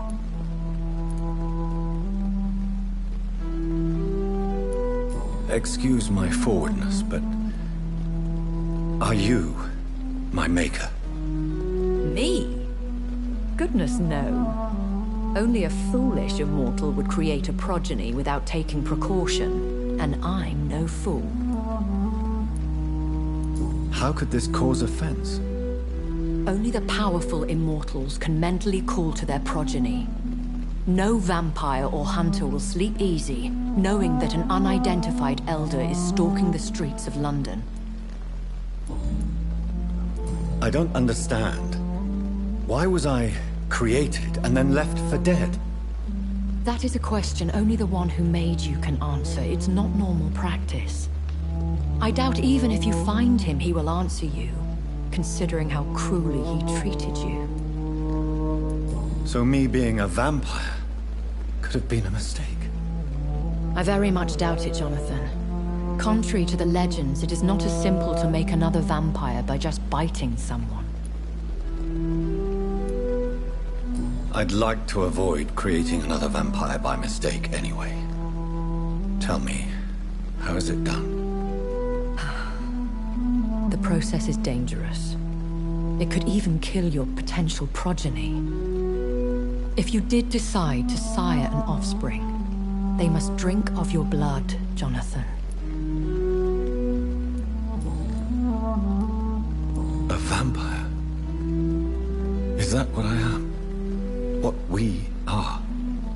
Such a crude word, defined by penny dreadfuls and drunken hacks. No.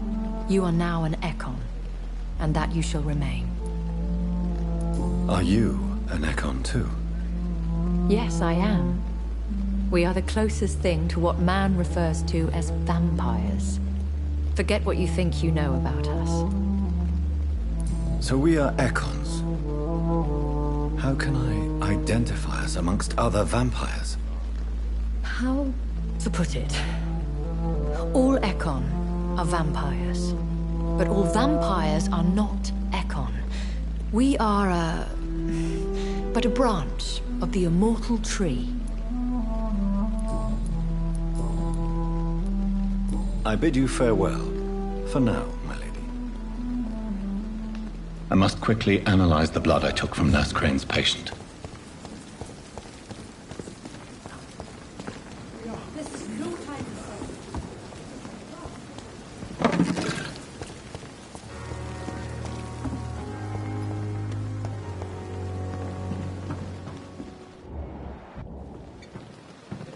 At least that mistress of the town. The giant moon.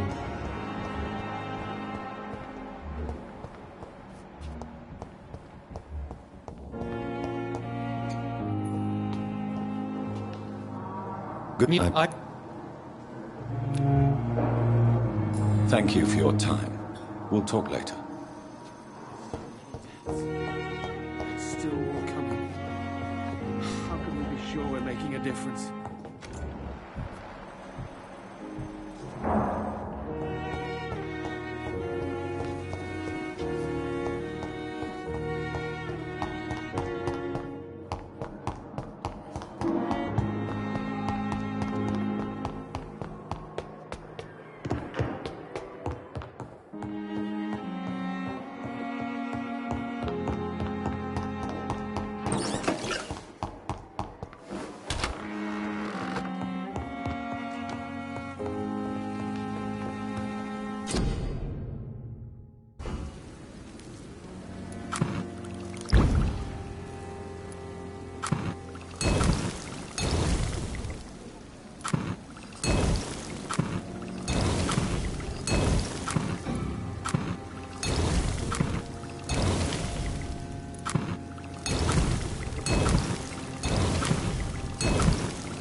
Razvan Vasily was infected by the flowers dying.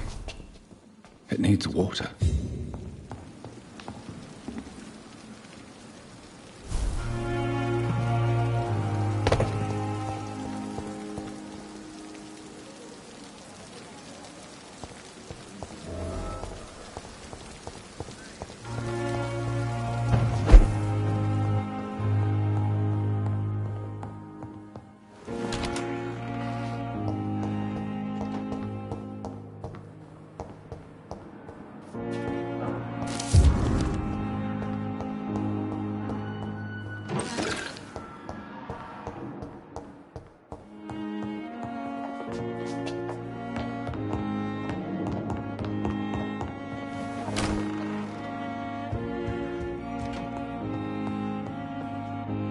Evening, Edgar. Could I get your professional speak, but I have something important to tell you. This strain of flu, it's very different from the one I saw in Europe. It's downright peculiar. Really? What makes you say that? I've just looked at the blood of one of our recently deceased. I see. Do you have anything more to go on? This disease spreads and looks like the Spanish flu, but its effects differ greatly. The London strain is different from the continental one. This is very interesting. Did you find something else? Yes. Unlike the flu, the infected begin to show an increase in outwardly aggressive behavior. More than simple agitation. Once docile people become violent. You mean like rabies? Is there a chance we could create a vaccine, Jonathan, like Pasteur? By the stove, that would be smashing. There's a lot we're not seeing here. But it is spreading, and quickly. If we don't act, the whole city could be lost. But Jonathan, we've a fantastic opportunity sitting right here in front of us. A weapon of choice. What on earth do you mean? Why, you, my dear boy. With your expertise and your blood, we could isolate the properties that course through your veins. Think about the possibilities. I admit it did occur to me. Blood seems to be the common factor in all of this. I totally agree. We're in uncharted territory here. Maybe it's just wishful thinking, but imagine the possibilities. We'll discuss this more later. Thank you for your time. No, thank you, Jonathan. But as I said, I needed to talk to you. I have some rather bad news. Yes? I'm afraid it's your sister. My sister? She's to be buried this evening at Whitechapel Cemetery. Your mother published the obituary this morning. I see. I'm sorry, Jonathan. Please accept my condolences.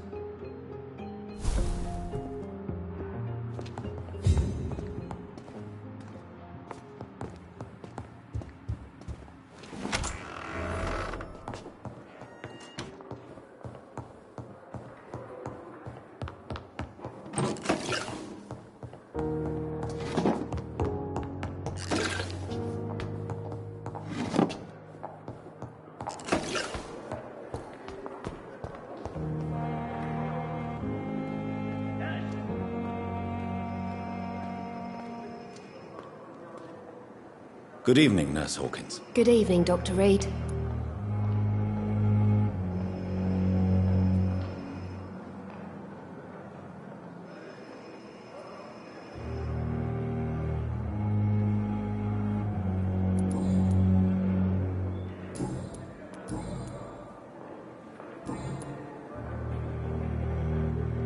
Goodbye, Nurse Hawkins.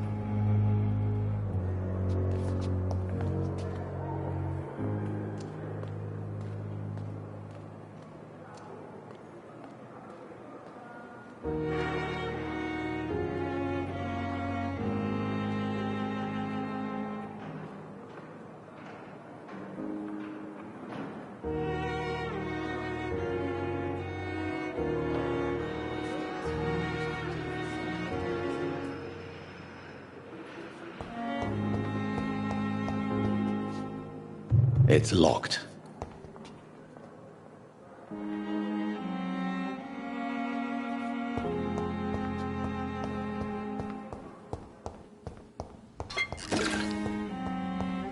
I never thought I would have to attend my murdered sister's funeral. Mary, I can't forgive myself. I'll find the truth about what happened to us. I swear. I can't believe I'm doing this.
My dear sister, I don't know if I have the strength.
Since I can't reveal myself to my mother now, I must find a discreet spot for attending the sermon.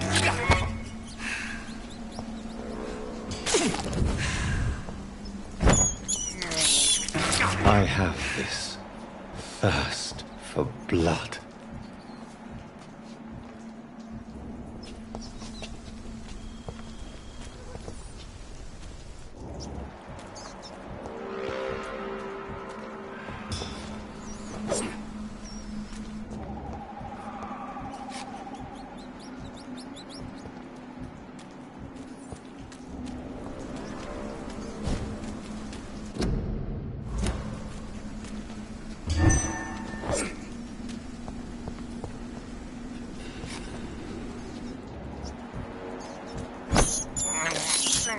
I can't believe I'm doing this.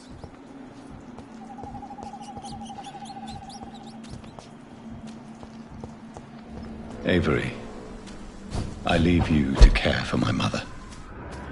I'm in no state to comfort her.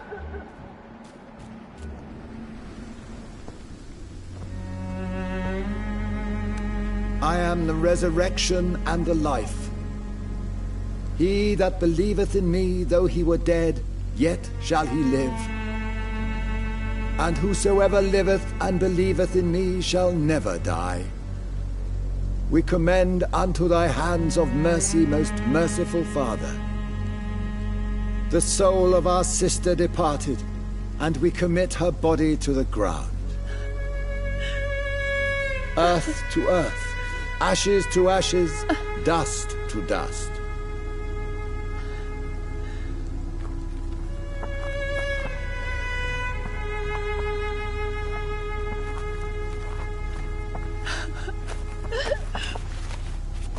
Why kill my Mary and stick her here in this cold, god-awful place? These are the legal requirements for the epidemic, madam. Oh, Avery, I feel so tired. Please take me home. Yes, madam.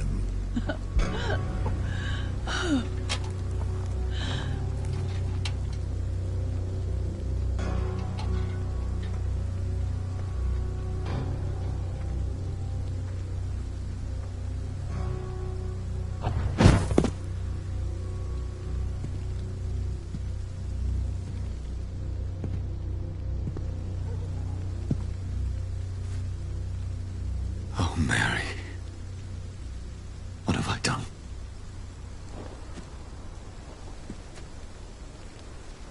If I could only change one thing.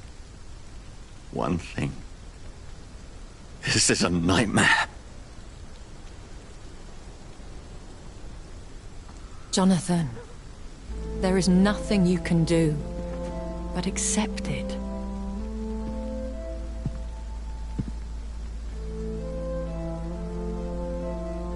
What brings you here?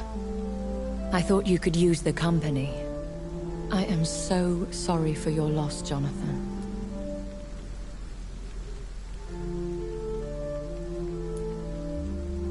She was a good person. Vibrant, full of life.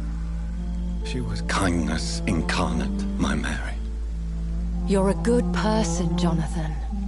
And a young Ekon. A newborn cast into the night without so much as a candle to guide your way. She had been scouring the most dangerous parts of London in search of me. And it led to her death. Jonathan, don't. I still hear her last thoughts. They echo in my head. Her mind shattered, and it haunts me. Jonathan, stop. Listen carefully. You must come to terms with this. You must learn to live with what happened.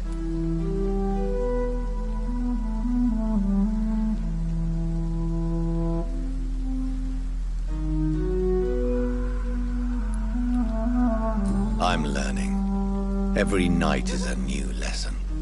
What I am, what I must do to survive. But my sister, she shouldn't have suffered because of my weakness. Don't you see? You're doing the work of our enemies, feeding your remorse. We are weakest when we grieve, and the guilt blurs our senses. And so this is why you're here. To warn me. You've felt this pain yourself. You too have endured this. I don't want to lose you, Jonathan. I've lost so many friends. Loved ones I cherished. Pray for Mary's forgiveness, if you must. You may be right. Of course. I've stared upon this world for centuries, and time has taught me to deal with guilt, if not erase it. What should I do then? St. Mary's Church is not far from here. Go there and make your peace. Find the solace you need. My lady wants me to confess. No, Jonathan. It's you who wants to confess, I think.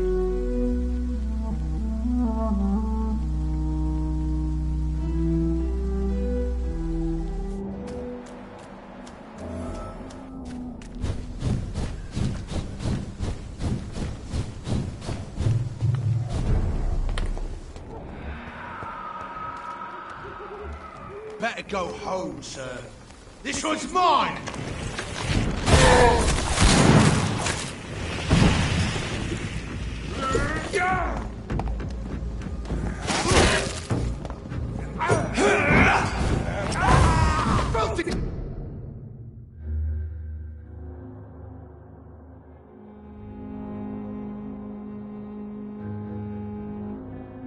Fucking beast!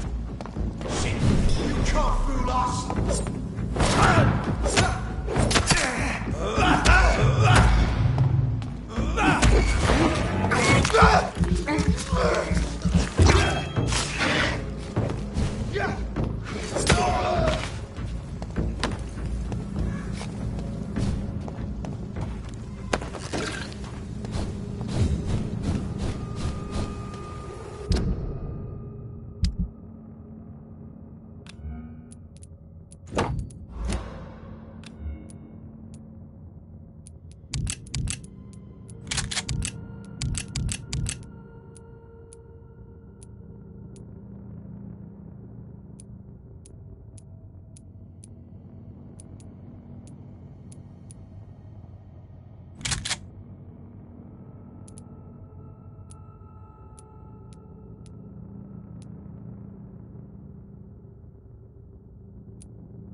And off to church he goes, a newborn seeking divine consent to lick the blood from the soft and pointy crown. Who are you?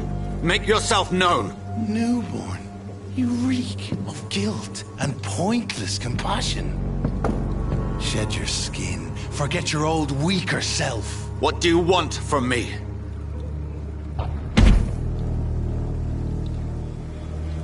Ascalon does not approve of lone wolves who bring unwanted eyes to our pastures. So your name is Ascalon?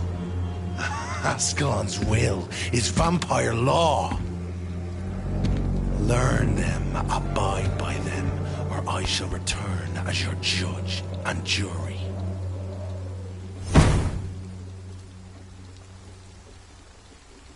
These immortals try my patience with their plans and unsolicited counsel.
is despicable.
Remember your